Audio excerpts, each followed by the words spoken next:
दोस्तों, चाहे दुबई हो या सऊदी अरब हो या फिर कतर ही क्यों ना हो, इन तीनों की किस्मत शुरुआत में तेल की वजह से ही चमकी थी। हालांकि धीरे धीरे यहाँ की गवर्नमेंट ने इंटरनेशनल टूरिस्ट को अपनी तरफ अट्रैक्ट किया और आज यहाँ पर हर साल लाखों करोड़ों टूरिस्ट घूमने के लिए आते हैं, क्योंकि इन देशों की गवर्नमेंट पहले से ही समझ गई थी कि हम तेल के सहारे नहीं रह सकते। ये तेल कभी ना कभी तो खत्म हो ही जाएगा और इसलिए इन देशों ने अपने देश में कई ऐसी अनोखी और खूबसूरत इमारतें बनवाई हैं जो बाहर से आने वाले टूरिस्ट को अपनी तरफ अट्रैक्ट कर सके, जिसमें दुबई, सऊदी और कतर कामयाब भी रहे।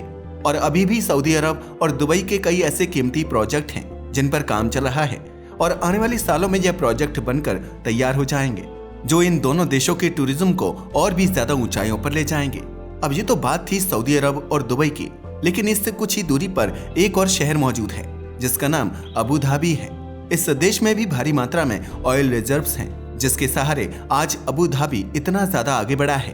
अबू धाबी के पिछले शेख खलीफा बिन जायद अल नाहयान अमीरी के मामले में दुनिया के चौथे सबसे अमीर बादशाह थे। ये 98 अरब ऑयल बैरल रिजर्व्स के साथ इनकी पूरी फैमिली 830 बिलियन डॉलर की मालिक है।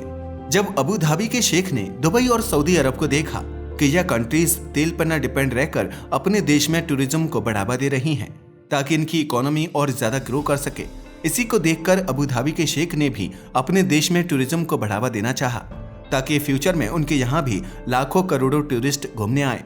यहाँ पर आपको एक बात और बता दें, जिस दुबई को आज हम बहुत ही अमीर समझते हैं, एक समय पर अबू धाबी के शेख ने उनकी फाइनेंशियली मदद की थी। जी हाँ, जब दुबई में दुनिया की सबसे ऊंची इमारत का कंस्ट्रक्शन चल रहा था तो कंस्ट्रक्शन के समय दुबई को पैसों की तंगी महसूस हुई, जिसकी वजह से इस इमारत के कंस्ट्रक्शन को बीच में ही रोक दिया गया। इसके बाद अबू धाबी के शेख खलीफा ने दुबई की फाइनेंशियली मदद की, जिसकी वजह से उस इमारत का कंस्ट्रक्शन स्टार्ट किया गया। इसलिए पहले इस इमारत का नाम बुर्ज दुबई हुआ करता था। शेख खलीफा की मदद करने के बाद इस इमारत का नाम बुर्ज खलीफा कर दिया गया।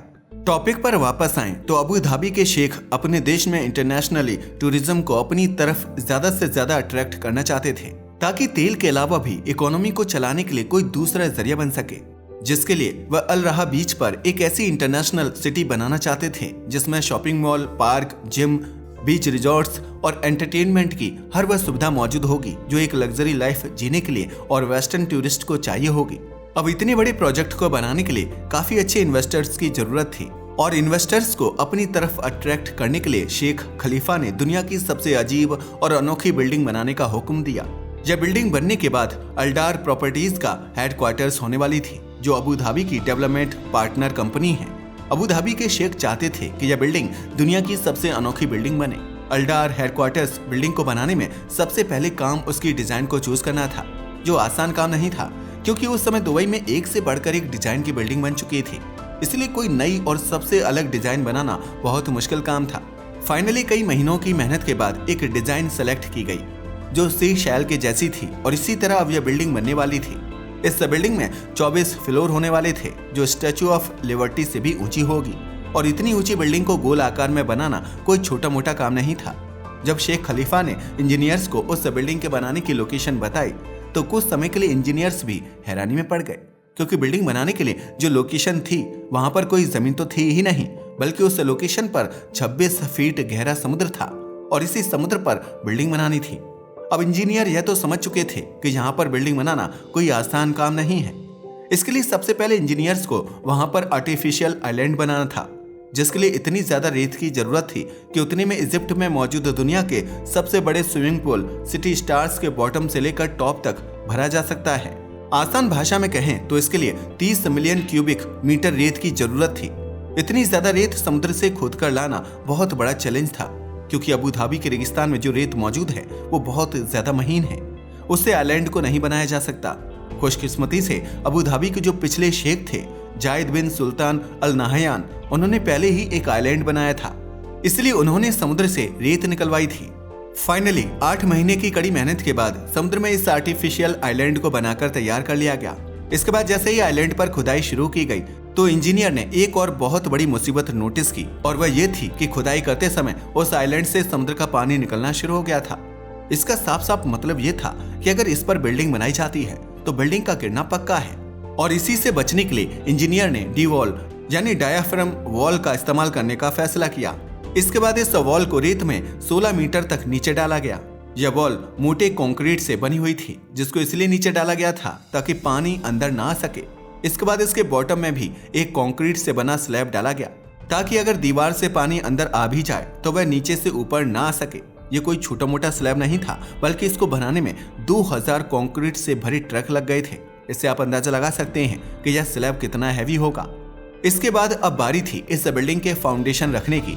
यहाँ पर आपको एक बात बता दें, दुनिया की सबसे ऊंची बिल्डिंग बुर्ज खलीफा में फाउंडेशन के समय टोटल 192 स्टील पाइल्स यूज किए गए थे, लेकिन इस बिल्डिंग में टोटल 400 स्टील पाइल्स यूज किए गए हैं। ऐसा इसलिए किया गया क्योंकि इस बिल्डिंग का शेप दुनिया की सभी बिल्डिंग से बिल्कुल अलग था, इसलिए इस पर हवा का प्रेशर ज्यादा लग सकता था।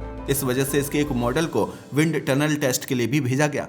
यहाँ पर एक और बात क्लियर कर दें, किसी भी बिल्डिंग का विंड टेस्ट उसके फाउंडेशन रखने से पहले किया जाता है, ताकि जरूरत पड़ने पर उसमें बदलाव किए जा सकें। लेकिन इस बिल्डिंग का विंड टेस्ट फाउंडेशन रखने के बाद किया जा रहा था, और ऐसा टाइम की कमी के कारण किया गया था।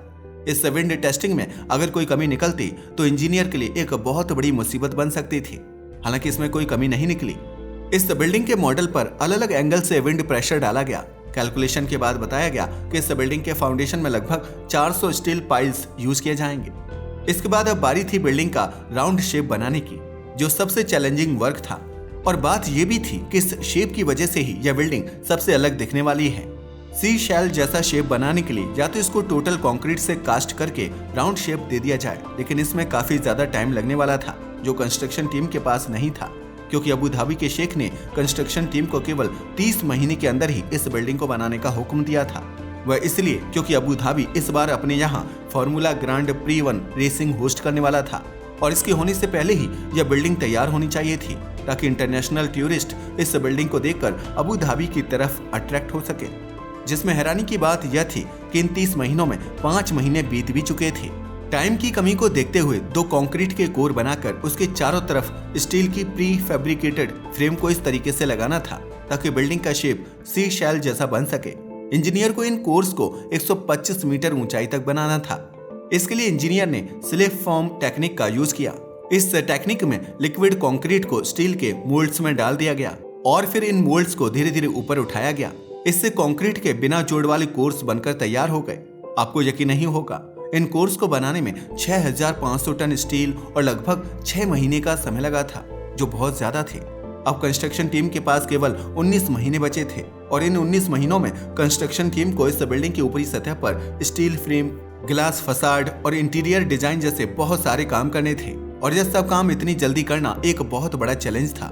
इसके लिए स्टील फैब्रिकेटर की पूरी टीम 2500 टन स्टील को काटकर उसको कर्व्ड शेप देने के लिए लग गई। इस ए साइज के एक स्टील फ्रेम का वजन 25 सेडान कार के बराबर था, यानी लगभग 30 टन, और ऐसे लगभग 100 स्टील फ्रेम बनाने थे।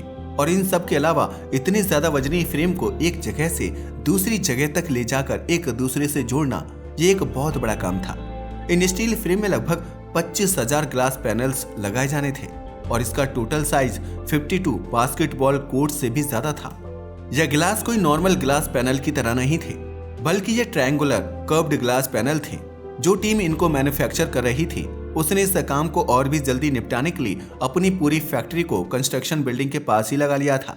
और उसके बाद जब जब ग्लास की जरूरत पड़ती थी तो उसको कंस्ट्रक्शन बिल्डिंग के पास पहुंचा दिया जाता था। जैसे जैसे फ्रेम बनता गया, वैसे वैसे ग्लास टीम उसको फिट करती गई। आपको एक बात और बता दें, एक दिन में कम से कम 30 से 35 ही ग्लास पैनल लग पाते थे, क्योंकि जब इनको ऊपर ले जाया जाता था तो तेज हवा इन ग्लास को इधर उधर घुमा देती थी, जिससे काफी टाइम बर्बाद होता था। इसके बाद इंटीरियर में भी काफी सारा काम करना बाकी था, जिसमें अंदर 85 वॉशरूम को भी लगाना था। टाइम तो पहले से ही कम था, इसलिए इंजीनियर्स ने प्री फैब्रिकेटेड वॉशरूम को यूज करने के बारे में सोचा। प्री फैब्रिकेटेड वॉशरूम वो होते हैं जिनमें पहले से ही सभी चीजें इंस्टॉल्ड होती हैं और इसको तुरंत ही फिट किया जा सकता है। शेख को भी यह आइडिया काफी ज्यादा पसंद आया, क्योंकि इसमें टाइम की बचत थी। लेकिन शेख को इन वॉशरूम्स की डिजाइन बिल्कुल भी पसंद नहीं आई। इसकी वजह से बना बनाया प्लान चौपट हो गया। अब नए वॉशरूम मॉड्यूल्स को बनाने में काफी ज्यादा टाइम लगता, इसलिए स्टील के ऊपर के 2 फ्रेम को खुला छोड़ दिया गया, ताकि आगे जब वॉशरूम रेडी हो जाए तो उनको अंदर लाया जा सके। इसके बाद इधर कंस्ट्रक्शन चालू रहा, लेकिन वॉशरूम की लेट डिलीवरी कंस्ट्रक्शन टीम को आफत में डाले हुए थी, क्योंकि इतने ज्यादा समय तक स्टील के फ्रेम को खुला रखना किसी खतरे से कम नहीं था। कुछ समय बाद 85 वॉशरूम डिलीवर हुए, जिनका टोटल वजन लगभग 12 टन हो गया था, जिनको अंदर फिट कर दिया गया। लेकिन जब ऊपर खुले उन 2 स्टील पाइप्स को बंद करने की बारी आई तो जिस खतरे के बारे में सोचा जा रहा था वह सच में हो गया। स्टील फ्रेम का एक हिस्सा 6 इंच नीचे तक बैठ चुका था, जो कोई छोटी मोटी प्रॉब्लम नहीं थी, बल्कि इसको सही करने के लिए नीचे के फ्रेम्स को खोला जाना था और फिर उनको सही तरीके से फिट किया जाना था। लेकिन ऐसा करना लगभग इम्पॉसिबल था। उस समय इंजीनियर्स के लिए यह एक बहुत बड़ी प्रॉब्लम थी। कुछ समय बाद स्टील इंजीनियर्स ने इसका भी सॉल्यूशन निकाल लिया। कोर्स के ऊपर एक लोड बियरिंग वॉल बनाई गई, जिस पर हाइड्रोलिक जैक लगाए गए। इन जैक्स की मदद से फ्रेम के दोनों हिस्सों को उठाना शुरू किया गया। धीरे धीरे फ्रेम अपने पहले जैसी पोजीशन में आ गया और फाइनली बनकर तैयार हो गई अबू धाबी की सबसे आइकॉनिक बिल्डिंग। ये बिल्डिंग अबू धाबी में होने वाले फॉर्मूला 1 रेसिंग से कुछ समय पहले ही बनकर तैयार हुई थी। इतनी कम समय में इतनी खूबसूरत और अनोखी बिल्डिंग बनाना कोई छोटी बात नहीं थी। तो दोस्तों, ये थी अबू धाबी की सबसे अनोखी बिल्डिंग अल्डार हेडक्वार्टर्स के बनने की कहानी। अगर आपको वीडियो पसंद आई हो तो उसको लाइक कर दें, अपने दोस्तों में शेयर कर दें और ऐसी इंटरेस्टिंग वीडियोस देखने के लिए हमारे चैनल को भी सब्सक्राइब कर दें। धन्यवाद।